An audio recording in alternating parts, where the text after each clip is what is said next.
It's actually happening as we have a huge new update as it pertains to the Lakers' pursuit of Andrew Wiggins. And following what has been a crazy past few days of rumors and new reports surrounding the Lakers' interest in acquiring Wiggins, we have a new report that has fans fired up. We also have another report surrounding some interesting trade details regarding the two sides. A ton to go over today, ladies and gentlemen, but before you do it all, if you're a part of that percentage or aren't subscribed to the channel, this is the place to be for daily Lakers content. Your guys' support has been absolutely unbelievable, so thank you guys for that. It means the world to myself, folks.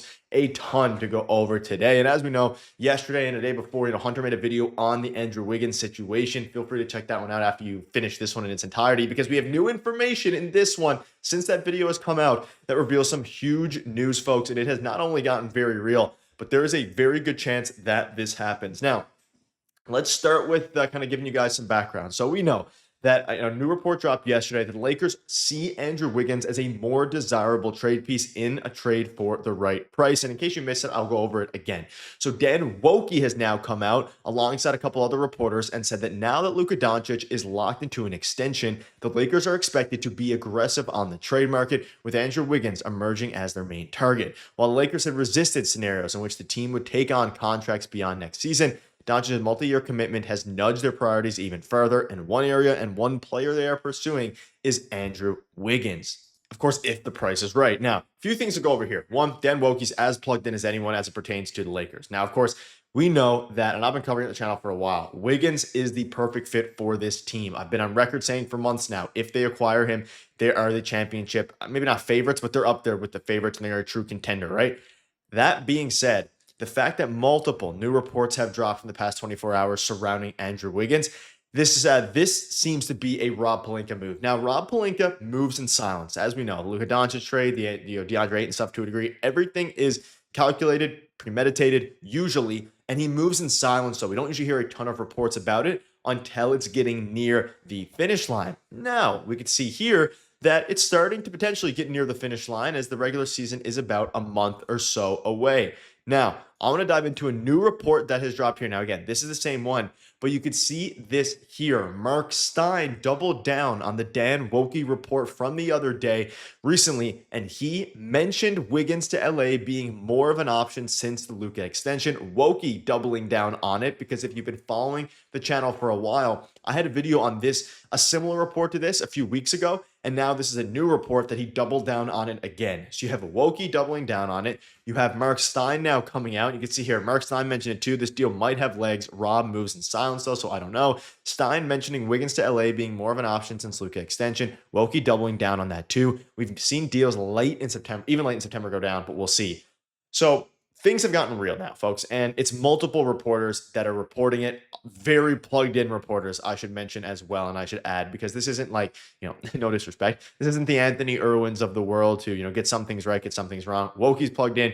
Mark Stein's very plugged in as well. And as you start to look at it, it feels like a move that Pelinka would make. Now, there's a few things to consider, and we're going to dive into a new report that drops surrounding what a trade would look like for Wiggins, because that's, of course, going to matter a lot more than, as much as getting the player, of course, who the Lakers give up, what draft capital, all these different things. Because, again, if you've been following the channel for a while, for the longest time now, it has been a matter of the Lakers not wanting to give up a first-round pick or swaps and all these different things for Wiggins, and the Heat not really willing to budge on that demand. Now, a few other things here to dive into before we dive into the new report that came out about the package. You can see this here: Luka, Reaves, Rui for Wiggins, LeBron, and Ayton. Now, of course, we're comparing their starting rotation last year to starting rotation this year. So it would be Luka, Reaves, Wiggins, LeBron, and Ayton if they acquire Wiggins. If Pelinka pulls this off, this would be elite work, in my opinion. Would have addressed the center spot and also addressed the need for a point of attack wing that can contribute offensively, which is what Wiggins can do. He can create his own shot. He can be an elite defender. He really developed his game in Golden State, translated to the Heat last year pretty good as well.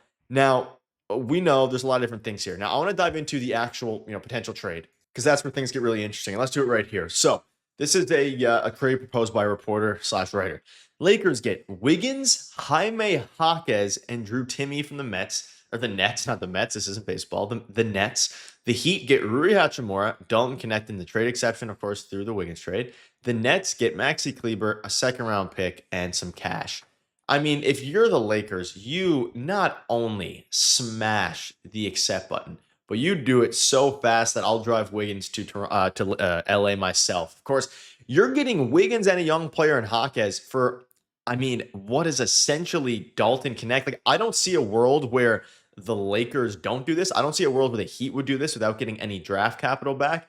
And I'm still pretty firmly of the belief that if they're going to make a deal for Wiggins, it'll probably involve some sort of what I assume is going to be a first round pick. Now, it might not be because of this new report. Again, they see him as a more desirable piece. Does that mean they're willing to pay more, or does that mean that they see him as a more, perfect fit and willing to, of course, pay up that salary, which is going to be 30 million, I think, the year beyond. I believe he has a player option after this year, which would, of course, be, one of the reasons that he do this would be to ensure that they shed enough salary, because if the Heat aren't competitive next year and then he opts in, they don't trade him, and he opts into that, and then he opts into the deal, the player option after next year, that could be an area of concern for the Heat, right? It's obviously an area there. You're basically, it's salary, dumping, right? I don't think they're going to salary dump Wiggins. I don't see this as a super realistic trade. I also don't know why they'd add in Jaime Jaquez. I mean, he hasn't been great since his rookie year, but at the same time, I'm all in for this trade, and I think this would be, really, really solid. But I want to ask you guys, would you give up? And of course, I guess if you're the Heat here, you're getting Rui, who is a respectable replacement for Wiggins. You're getting,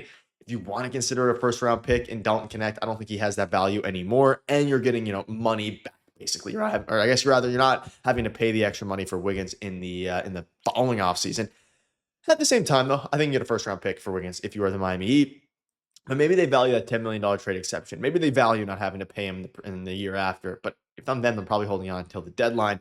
Now, there is some other things to keep in mind here. Now, some people or some reporters like Anthony Irwin are saying that the funny thing about this new wave of reporting on Lakers Wiggins is it made far more sense for the teams to talk about it earlier in the summer than now, weeks from camp. They had those talks and they stalled out when Miami wanted Rui in the first round pick. That's where things still sit. So you have Irwin here kind of, I guess, being the contrary reporter to Dan Wokey. I trust Irwin way less than I trust any other reporter. He's been wrong a million times, and he hasn't been a very good reporter this past, offseason as it pertains to getting reports right now. His writing, all that thing, I'm not going to hate him, the guy, but he's been a horrible reporter when it pertains to getting things right. And we think back to a couple trades that he messed up on. That being said, it is, there is a chance that this is right. Now, people are starting to say that, because this was quote tweeting Wes Goldberg saying, I don't see the Heat giving up Wiggins for Knecht and salary filler. They are not actively shopping him and are intrigued to see what he can do this season. Plus, they don't have an obvious replacement with, Highsmith gone. So Haywood Highsmith, who they got rid of. This is, it's a good point. Like, I think it's going to take more than this. However, if they can get this done, obviously it's a robbery. If this was the deal, I think they would have gotten it done months ago. There's no downside for the Lakers in this move, unless you think that, Wiggins is a worse fit than Rui Hachimura, which I don't think is the case. So let me know down below what your thoughts are. Things are starting to pick up. It's actually happening. Reports are starting to fly, and I'll keep you up to date. We'll keep you up to date every step of the way.